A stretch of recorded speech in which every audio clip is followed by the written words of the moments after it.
everybody, this is Lisa. And this is Joe. And welcome to your cheap date for August 4th, 2007. On this week's show... Smile when you say that. On this week's show...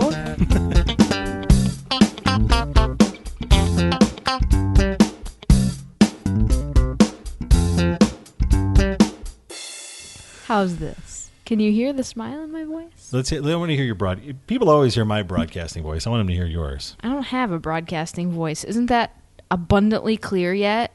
You have a beautiful voice, though. People are big fans of your voice. You know, I just re-recorded my voicemail at work because I don't have a voicemail greeting, but I have my name on there. Yes. Somebody was giving our receptionist a bunch of crap because they asked for Lisa, your my new maiden name? Or your new name? They asked for my new name, and when she transferred them and they got my voicemail, it said, "You've reached my old name." And they kept saying, "I don't know, I asked for one Lisa, and I'm getting this other Lisa. What's going on here?" Well, there are like 50 people in our company. So, of course, the receptionist is like, "She got married in March to a wonderful man.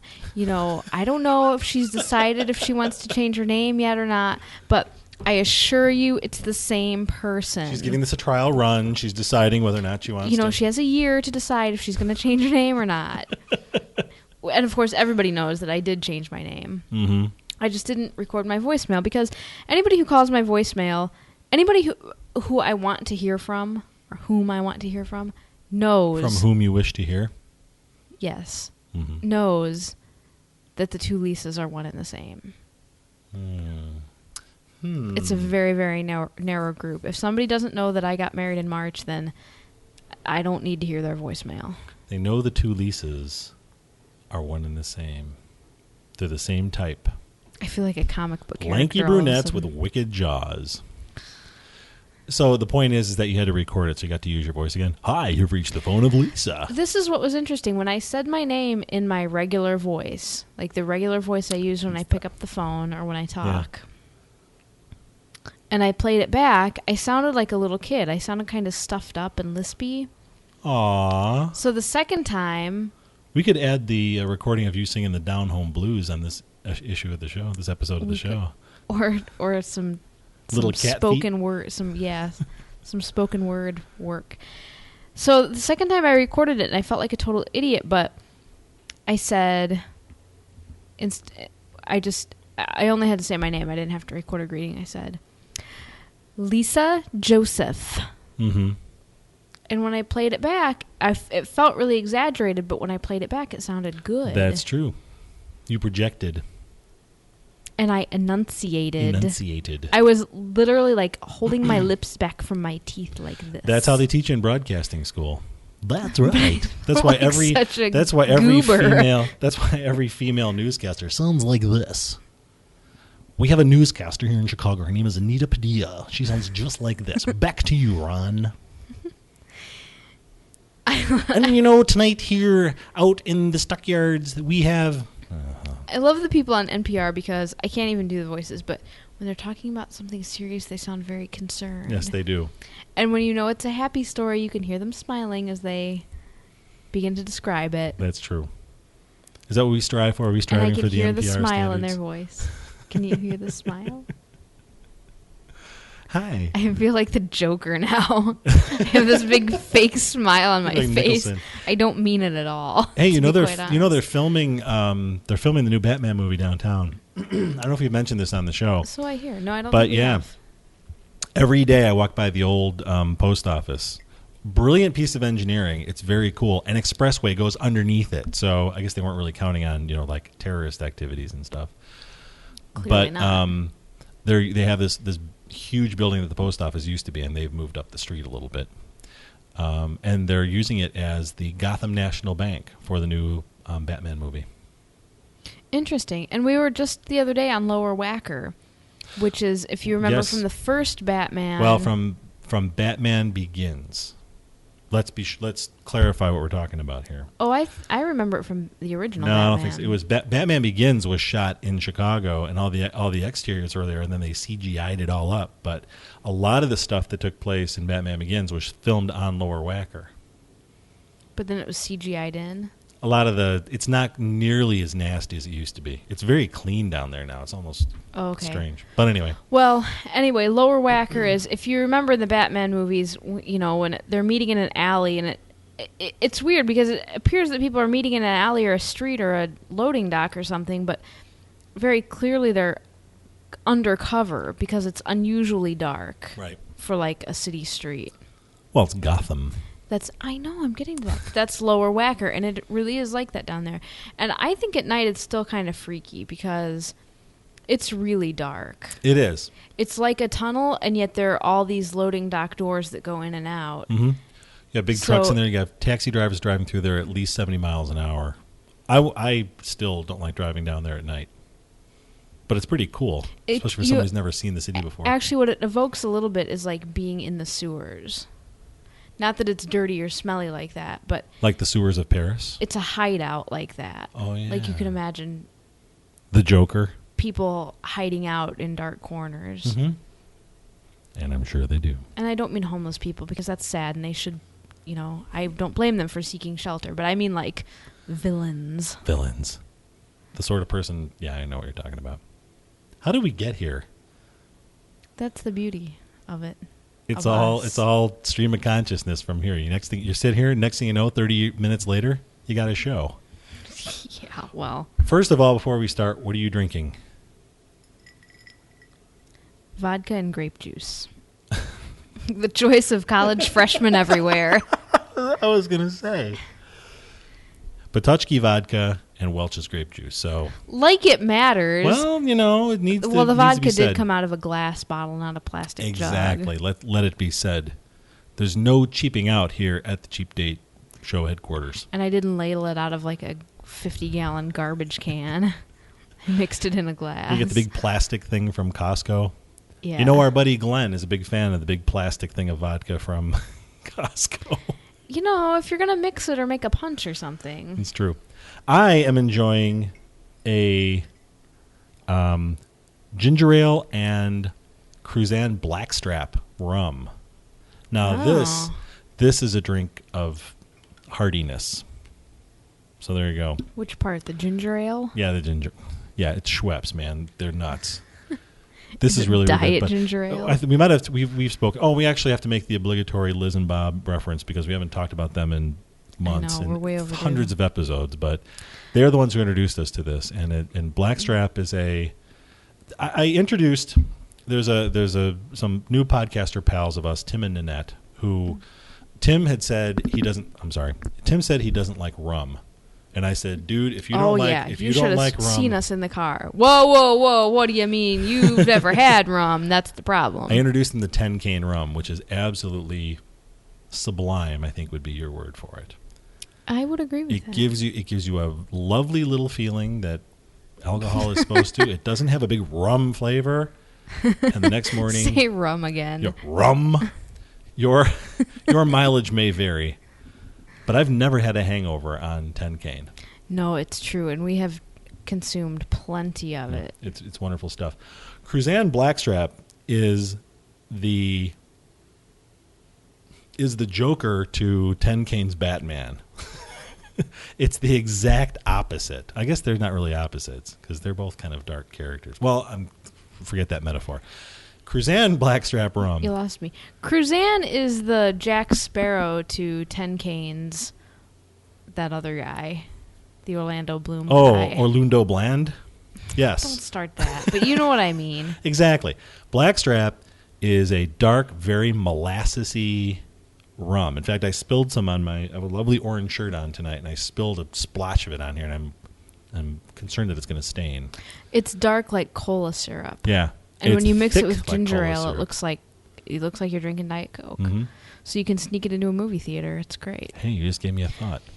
But it has it's not like rum. It has a very distinctive molasses flavor. You really have to be careful what you mix it with. You can mix it with ginger ale. You can mix it with Diet Up. Coke, even, and you get like an Ultra Coke.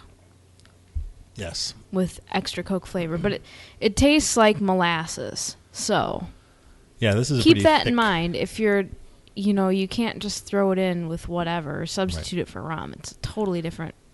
And if Jack Sparrow and Orlando Bland were in fact real, what's his character's name? Will. Yeah, that's all I remember. Will Turner. Yeah, thank you. If they were real people, what I'm drinking here is what they'd be drinking. This is the dark rum, the sort of thing you would expect to see like rolling around the bottom of a ship for hundreds of years. Yeah, and in fact, I think when rum was first made, it was made from molasses. Well, it's made from sugar. Is it still? No, but molasses specifically. Oh, could very well be. We don't know about the history of rum. No, I meant that 10 cane is like the white bread version of blackstrap. Gotcha. All right, well, let's talk about... These people are not here to hear about this. They're here to hear about... Then what on earth are they here for? They're here to hear about food. Let's rum talk is about food? It is. It's one of the 4 major food groups. I know. They got rid of the 4 major food groups, then they got the pyramid. Now they're back to the 4 major food groups. They are? Yes. Rum, beer nuts, onion... Cheese popcorn. Onion dip and cheese popcorn. Onion dip is a dip. That's not even a food. Well, it's fine. Now, dip isn't food. You want to go? Should we pause this? And that's like saying mustard is food. It's not food unless you have some food. Are you saying that dip is a condiment? I'm saying okay, I'd like our listeners call in, email, contact information at the end of the show. Check in and tell us if you think that dip is either a food or a condiment. Is that our argument here? That's a good question. I'm not saying either way. I'm just... But I think it's a good question. Is dip a condiment? Or is it a food unto itself? I vote for the latter. You know what everybody's going to say? It depends on the dip. So don't say that. Take a stand. Be a man. Ooh. Email us. That's right. Contact information now you have to listen at the end to of the show. Next 20 minutes. I'm Anita Padilla. Call us at the end of the show. That sounds a little bit like sounds like a little bit like Johnny Carson now too. Yeah, you've left Anita, whatever, Amelia Bedelia behind. Now I'm like the visitor from the East. Never mind. You're too young to remember that. Is that Karnak a the Johnny Magnificent? Carson? Yeah, exactly. We had a lovely lunch last week at Charlie's Ale House. The lunch was lovely. The company was even on lovelier. Navy Pier. Yes, we met with. Tell them, Joe. We met with some podcaster pals of ours, the wonderful Shelly of Shelly's podcast, and her husband, the fabulous Frank. The wonderful Shelly and the fabulous Frank. I know. What more could you ask for? Why is Shelly not alliterated? Because I can't think of a superlative compliment with an SH in front of it. The shining Shelly. The the super duper Shelly. I don't know. A few know. more of these rums and where's that?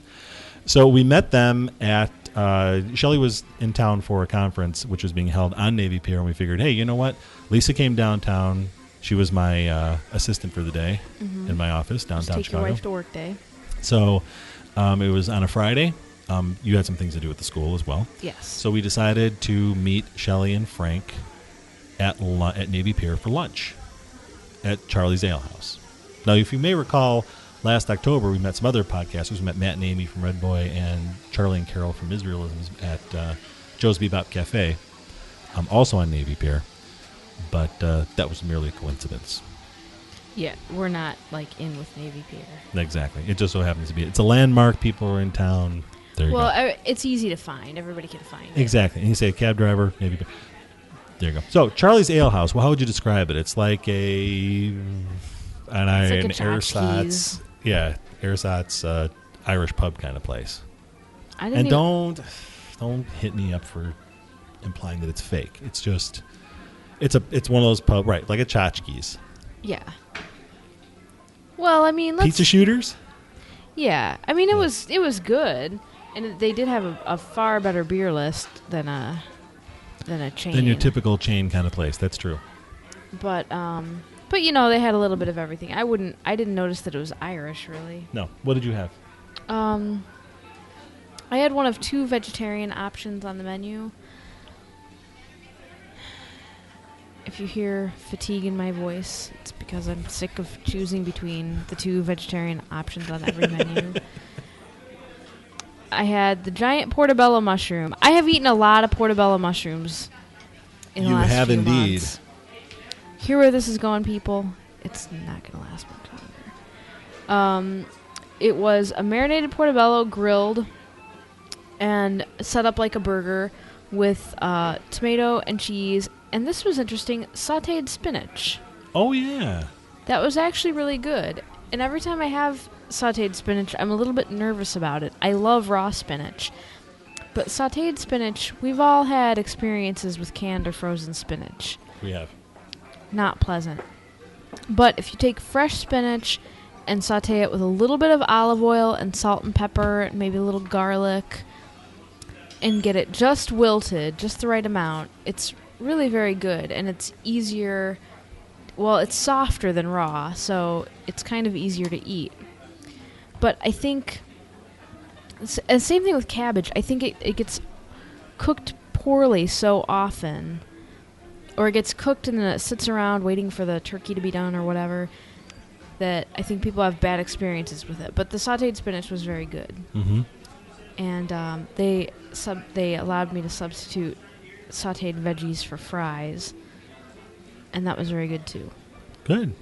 Tender, crisp, and butter, I think. Mm-hmm. Very nice. Good. Very nice. I had the buffalo chicken breast sandwich, which is actually my favorite thing to order when we go to Max and Irma's. But you can screw that up, and I'm pleased to report that Charlie's did not screw that up. Very good. Came with some good fries and whatnot. It was how were the fries? They were good. The one thing that I always like doing whenever I get the buffalo chicken breast sandwich at any place is I like to get a little extra sauce, and I didn't have a chance to ask for that. So. But you know what? It was good. The conversation overpowered everything else anyway. It was a wonderful time. Can we talk about what our guests, our hosts actually That's got? right. Very sweet. Thank you guys, by the way. Shelly got some kind of salmon She did. sandwich. Yeah. And did Frank get meatloaf? Pot roast? Meatloaf? Oh, he did. I think he got the Better Than Mom's meatloaf Whatever dinner it platter. was like 90 degrees out, and we were like, how are you going to eat meatloaf? Yeah. But he enjoyed it. He seemed to enjoy it. Yeah. And entrees there are all $12 or under, which is really, really good, especially for a place like Navy Pier, which is a touristy destination. Yes. It was a really hot day, too. It was a very humid day. They asked us if they have outdoor seating. They asked us if we wanted to sit outside, and you could overlook where the boats come in and whatnot, and the little vendors and the people walking by. We opted to be inside. It was still kind of warm in there, but it wasn't bad. And it was the first time that we were back at Navy Pier since we got engaged. Right. So that was really good. So if you're planning a day down at Navy Pier, stop in at Charlie's Ale House. We do recommend it. It's a good place. Like I said, Navy Pier overall is kind of a touristy place, but this was a really good alternative to I know what you're getting the into. fast food court. If you want, yes, definitely. Charlie's Ale House has locations and aside from Navy Pier, they also have one in Andersonville, north in Chicago. Also in Wheaton. Very nice. And in Munster, Indiana. So check that out. We think you'll enjoy it. Now, the next thing we want to talk about is the smile when you say that portion of the show.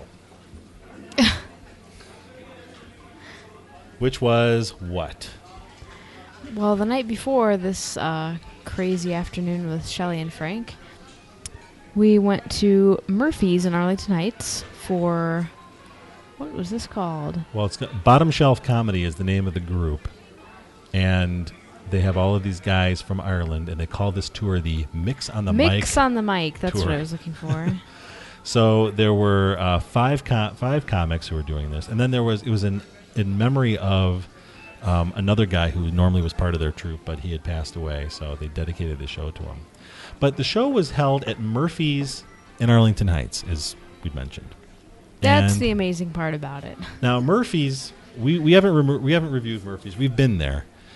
Murphy's is in the middle of a strip mall next to a liquor store and a Subway and a laundromat.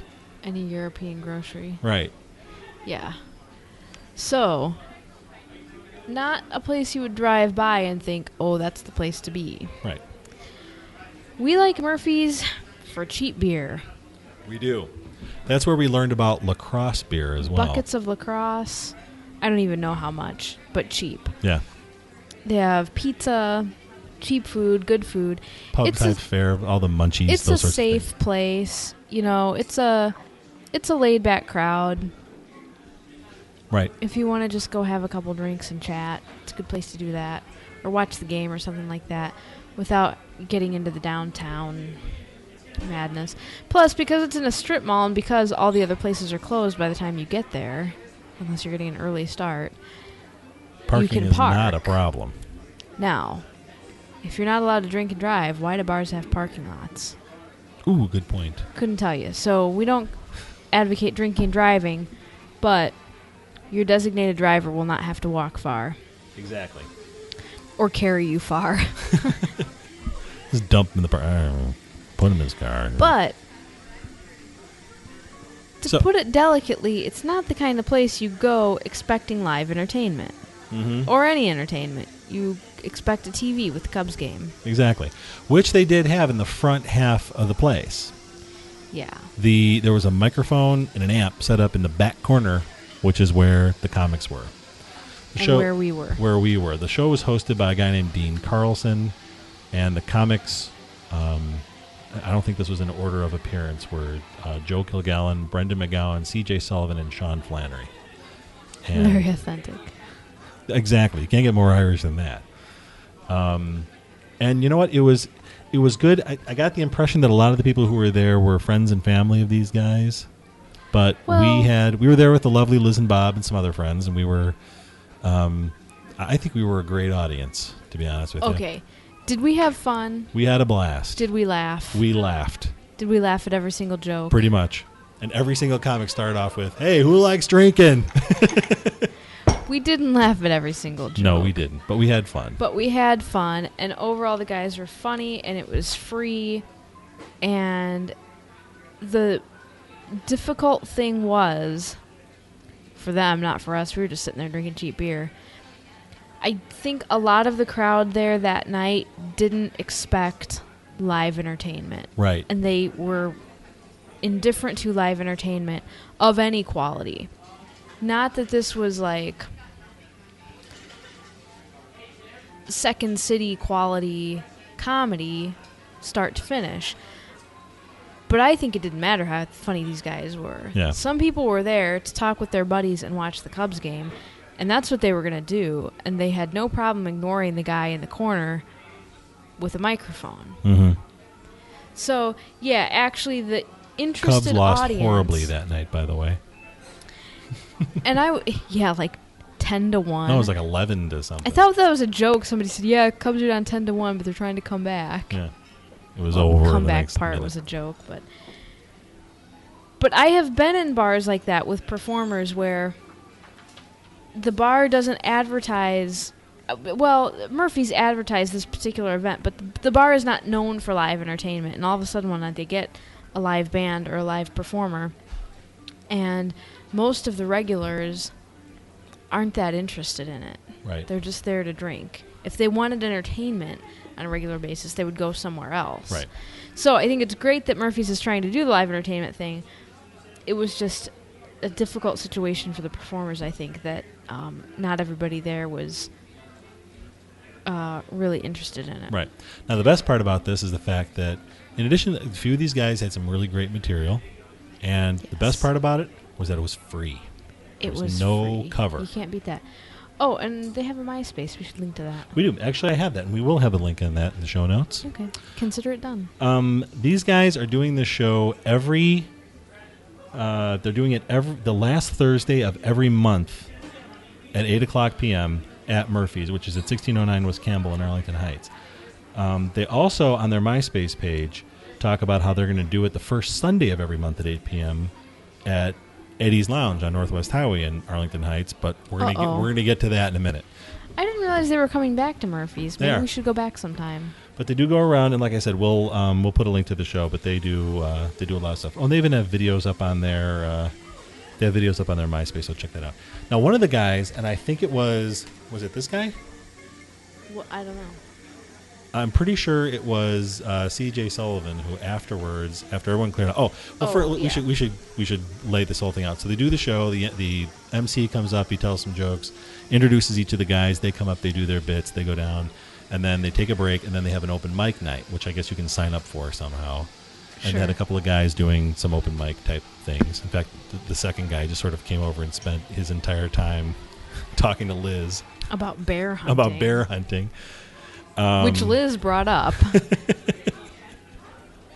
So she gets some. She deserves something for making his set a little bit better. But anyway, so then afterwards, the guy, the crowd kind of dispersed, such as it was, and it was getting later. But then one of the guys who was there actually came up and thanked all of us for being there and for laughing and for giving the feedback, which I think is great that he did that and he recognized the audience for that. The audience of our table. That made me wish we had laughed even harder. So we may be heading back to that. So, and there's also some tips in terms of where you can find these guys on the MySpace page, which I said we'll link to on the show. So check it out. All right. That leads us to our next item, which is... Oh, goodness. Eddie's. Popular landmark closes.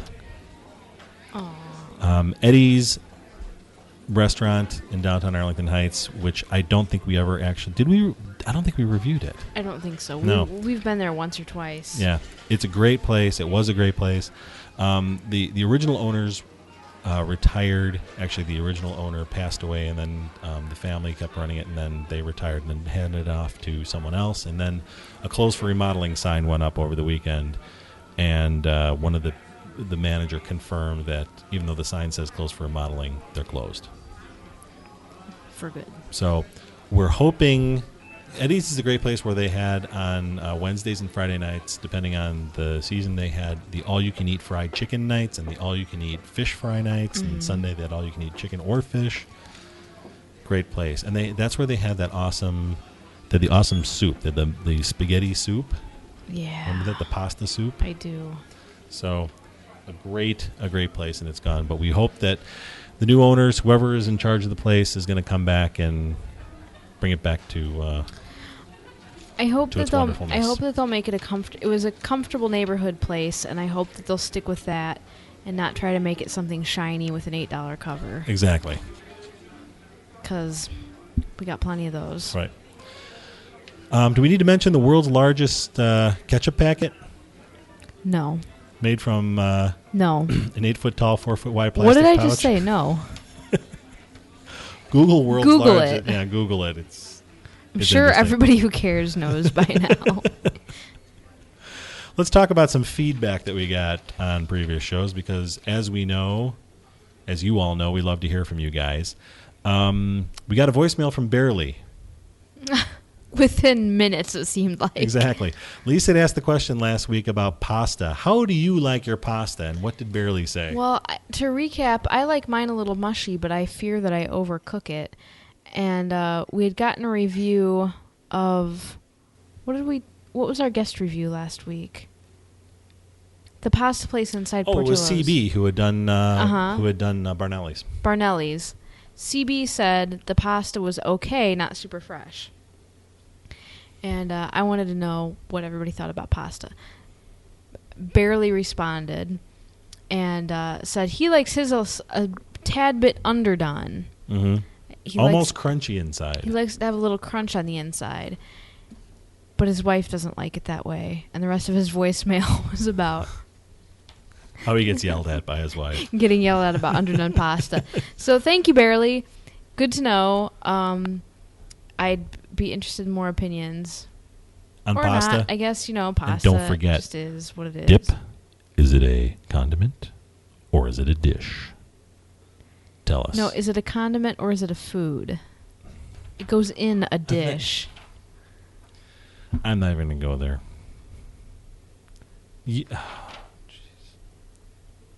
Well, what do you mean, like an entree? Clearly it's not that. I'll have the onion dip entree, please. Do you order guacamole as an appetizer? I've ordered guacamole as a main dish sometimes. Do you get chips with it? Of course. So it's not really a standalone food.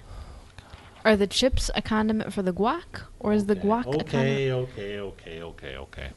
I still want our audience to weigh in on this, so please do weigh in. We also got an email from Dan on Tap, who's in Chicago as we sit here. Are we going to read this in unison? Well, we can.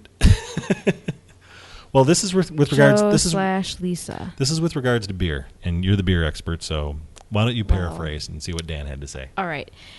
Dan enjoyed our review of Goose Island. Thanks, Dan. And he mentioned that there are black lagers and stouts that have much less body and weight than typical Guinness or Sam Smith's. We talked about potentially drinking a stout with like a blue cheese onion burger. Right. And how that might be a little bit heavy. But he recommended a couple. Chelsea Brewing Company's Standard Stout is accessible with a burger, even a stinky one, while Tsar's Revenge, I love that, is best paired with something else. So, I guess that means that Chelsea Company's stout is a little bit lighter, and Tsar's Revenge is probably not. So that's interesting. I would definitely be interested because I like the flavor of a stout, but yeah, I don't like the heaviness. Right. Or maybe a black lager. Maybe that's what I really need. I actually just have realized that I like dark lagers. I didn't before, I think, because I was drinking them with a light lager mindset. Okay. But, and the example is Modelo Especial versus Negro Modelo. Mm-hmm. I always drink Especial because it's a light lager. And I read an article about dark lagers, and then I tried a Negra, and I actually really liked it because I wanted some of that heartier flavor, but still a light weight. So you were actually drinking it. You've had it before, but now you're drinking it with a different mindset. Yeah, I haven't had it in like years. I think probably the first time I ever had it, I thought it would be like Corona or something. Yeah. And then when I had it, it was completely different, and I wasn't into it. Anyway, he says fruit beers are on the rise. He mentions Wachusett Blueberry Ale, Cherry Wheat from Sam Adams, who also makes an excellent yet elusive Cranberry Lambic. Okay. I'm not a big fan of Sam Adams. Maybe I'm not a big fan of the Sam Adams lager. Well, yeah, there's like that one Sam Adams beer that everybody has. And he mentions that some brewers put a fruit extract directly into the brew at various times during the boiling, and some take full pieces of fruit and place them in sort of a tea bag to drain off essence. Mm-hmm. As you would. Actually, as I do with mint leaves in my iced tea. So maybe that's what they did with your strawberry drink that you had at I have a feeling it was so... I hate to use this word because I hear it so much. It was jammy. Oh, really? As much as beer can be. It tasted like there were smashed up strawberries in it. It didn't have a note of strawberry essence. It was like they had mushed up strawberries and then run it through a strainer. Okay. So that's my guess. I don't know. I'm not an expert. Okay. But anyway, that explains, those different techniques are responsible for the different levels of fruitiness you get. Mm-hmm. Sometimes you'll get a fruit beer that just very subtly evokes, and sometimes you'll get one that smacks you in the face with strawberry. Mm-hmm. Opening up a can of Smuckers, jar of Smuckers. Exactly. You have it. Okay, very good. I was reading meatloaf recipes, and I read one that called for grape... What? The vegetarian was reading meatloaf recipes? Yeah, well... What? And I read one that called for a spoonful of grape jelly. Apparently you can put anything in your fridge into meatloaf. Wow. I suppose so. That's the whole idea with meatloaf, right? Mm-hmm. Actually, it's probably silly to pretty much throw anything else in there you can. Yeah, exactly. Well, very good. Anyway, just okay. I think we've covered. That's okay. I think we've covered all the bases. Have we? We have. We have. Good. Well, thank you for showing up at the mic again this week, honey. We really appreciate that. Oh, I just sit here all week and wait for you. Can we podcast tonight, please? Let's. If people want to get a hold of us. Okay, Dad. If people want to get a hold of us, how do they do that? I recommend email, unless you're barely, and then you should just call. Because that's your thing. Because if you're barely, and we that's love what you do. You have a long commute, and you just call. Listeners other than barely should email us dish@cheapdateshow.com. You can call too. And if you did want to call, the number is 206-203-3283. All right. That's good. So until next time, thanks for listening, and we will talk to you in about a fortnight. There you go. Good night.